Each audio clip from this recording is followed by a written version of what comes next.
Hello again, book lovers. The History of Western Philosophy by Bertrand Russell, or as it perhaps should be called, What I Think of the Various People Throughout the History of Western Philosophy by Bertrand Russell, begins. I should say it's a long volume, this. I probably should have read it when I was an undergraduate, but I didn't. Just dipped into the relevant sections, which is pretty good for. But anyway, we begin with the pre-Socratics, then Socrates, Plato, Aristotle, and after Aristotle. Book 2 gives us Catholic philosophy, which basically is a history of the Western Church. Bertrand Russell doesn't seem to think much philosophising was done during a large part of the medieval period, something which Peter Adamson and others would pull him up on. But having concluded the Schoolmen, on page 476, we notice we're more than halfway through, and we're still tangled up with the papacy, and we haven't even got to the Renaissance. I applaud this. We often bias our histories towards the more modern.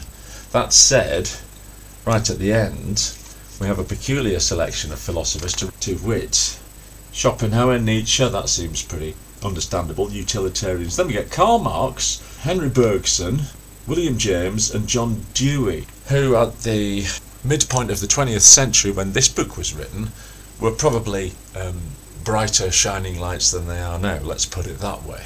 And that's another point. This book is now 80 years old, pretty much, and so it's interesting to step back into a post-war mindset as we're looking back over the entire history of philosophy. I would tentatively suggest that it has been superseded by Peter Adamson's work, and which I'll be reviewing in the future, no doubt. Anyway, second half of the book, here we go. Modern philosophy from Renaissance to Hume, from Rousseau to the present day, and that's your lot. So, I'm going to go through this in a very piecemeal way, with a few little recollections. Broadly, I would say I did enjoy it. I enjoy reading philosophy, I enjoy wrestling with these ideas. Some of these philosophies, when outlined in a rather sarcastic way sometimes by Russell, they do seem to be completely mad. I'd often thought that about Plato and his idea of forms, which forms one of the strands that divides Western philosophers ever since then. I don't remember Heraclitus being such an unpleasant and arrogant person, but then maybe I never knew that in the first place. He reminded me of Paracelsus, one of my favourite historical figures, but much later on. So, we're off. We're launched on this trajectory. And due to the nature of the work, we get the biographies of some philosophers, and we get the background, the historical waves which are propelling these ideas. One thing that I thought is missed out, and is not just here but very often, is if we're going to admit the influence of personal circumstances and historical circumstances, I wonder what effect drugs had on philosophers. Because I'm thinking of the early Greeks, they all partook, as far as we know, in the Eleusinian mysteries, for example. Other philosophers were known to have certain drug habits. Nietzsche was on some sort of tinctures, I think, and according to Monty Python, they were all raging drunks. But I digress. We're still with the ancient philosophers. Black mark here, Bertrand. You mentioned Chrysippus, but you didn't mention how he died. And now you're interested, I'll tell you, he died laughing. And that was a 5-point question on Only Connect Once. And while I'm in critical mood, I'm not sure, this is a bit pompous of me, Bertie, you didn't really understand ataraxia, the ancient Greek concept. I'm not sure he did. Read the book. See if you agree or not. I'm a fan of ataraxia myself. The City of God is gone into in detail. That's St. Augustine's great magnum opus, so that would save you the time of reading that. I get the impression Mr. Russell isn't impressed either. He was, of course, an atheist and had a wry sense of humour. Let's have a look at page 376, where he's describing Pachomius founding a monastery in Egypt. In the monasteries derived from Pachomius, the monks did much work, chiefly agricultural, instead of spending the whole of their time in resisting the temptations of the flesh. That's a typical Russellianism, I think. Not long after this, we get Gregory the Great, Thomas Aquinas, John the Scot, who Russell seems to be more favourable to.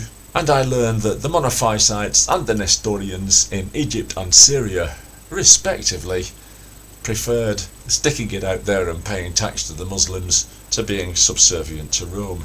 So as you can see, there's a lot of background history in this book. Did you know, for example, that the city of Berkeley in California was named after the philosopher Berkeley? I didn't. And now that we're with the British empiricists and idealists, let's go to Locke. Again, I found myself reading this thinking, oh, I don't agree with you, Mr. Russell. It was on the issue of trespass on this occasion. So again, if you feel like plunging in, see what you think. Now Russell recognises a kind of division in philosophy, which I think is generally accepted, between a sort of the Frenchisms and the Germanisms. It might later have developed into the Frenchisms against the Englishisms. But in any case, it's here where Bentham appears, along with Fichte, people like that. Byron makes an appearance. I don't understand why he's considered a philosopher unless it's his lived philosophy. That's not impossible. He certainly was very influential. And then we get the very amusing idea, to me at least, of the what I call the Rousseau-Hitler pipeline. Clearly Russell thinks more or less the same of Rousseau as I do. He's not the nature-loving free spirit that everybody took him for. For more amusing genealogies offered by the author, ponder these. Bentham to Ricardo to Marx to Stalin.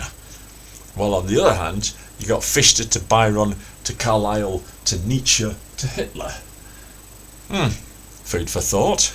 We have some delicious insults which were traded between Hume and Voltaire, who spectacularly misunderstood each other. We brush over the Arabs.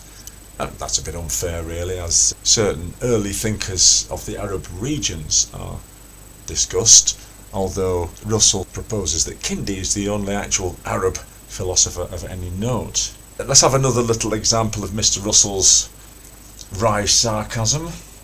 Here talking of Pope Innocent III. Quote, he ordered the great crusade against the Albigenses, which rooted out heresy, happiness, prosperity and culture from southern France. And a little later on page 485, we're still talking about the birth of the universities and the eclipse of the papacy, or rather the growth before its eclipse, even so late in the book. But here we get the story of Wycliffe, summoned to appear for trial before some bishops for his potentially heretical views. But, says Russell, the Queen and the mob protected him, while the University of Oxford refused to admit the Pope's jurisdiction over its teachers. Well done. Here come the sad brackets. Bracket. Even in those days, English universities believed in academic freedom. Close brackets. No comment. And from there to the end of the book, we're swept up with the scientific revolution, the rise of a lot of different philosophical movements. Page 531. Russell, in noting that Galileo was born on the day that Michelangelo died, and died on the day that Newton was born, adds, I commend these facts to those, if any, who still believe in metempsychosis. You don't get many metempsychosis jokes these days.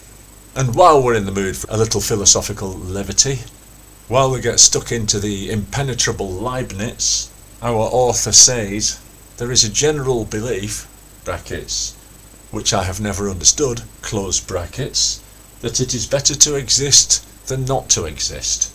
Of course, that forms the basis of Anselm's ontological proof, and I kind of agree with Mr. Russell here. What's so good about existing? Well, by the time we hit page 600, we're kind of in modernity. We get the odd collection of, in inverted commas, modern philosophers that I mentioned earlier, and in a way come to an abrupt end. It was published in 1945, and I was surprised really to see how much of philosophy is not in, because 80 years isn't that long. But the developments in mathematics, which Russell of course was heavily involved in, are sort of mentioned, skimmed over. That's an incredibly interesting area of philosophy after Gödel.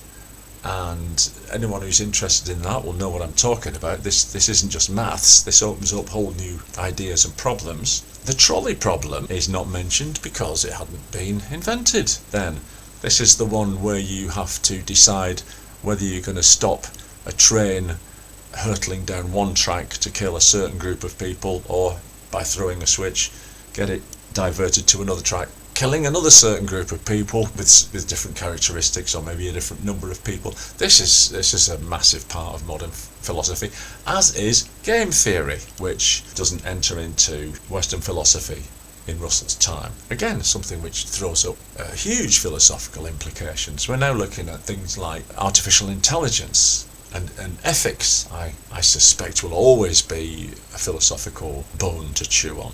Probability isn't mentioned here, although I think that was a groundbreaking concept. It was considered absolutely unphilosophical. Things just happened because God dictated them, or whatever. Anyway, now I'm rambling, which is good, because this is what the book makes you do. One of Russell's phrases, in fact, says something along the lines of, philosophy takes a sentence which everybody would agree to be completely unremarkable and true, and ends up having you doubt that sentence. And so it is, and so it should be. And that's why I enjoyed surfing over these tides of thought, most of which was complete gobbledygook, but the gems which I found buried within have served me better than any self-help book along the course of my life, I would say. Anyway, perhaps dated now, but still worth jumping into and having a nice swim around.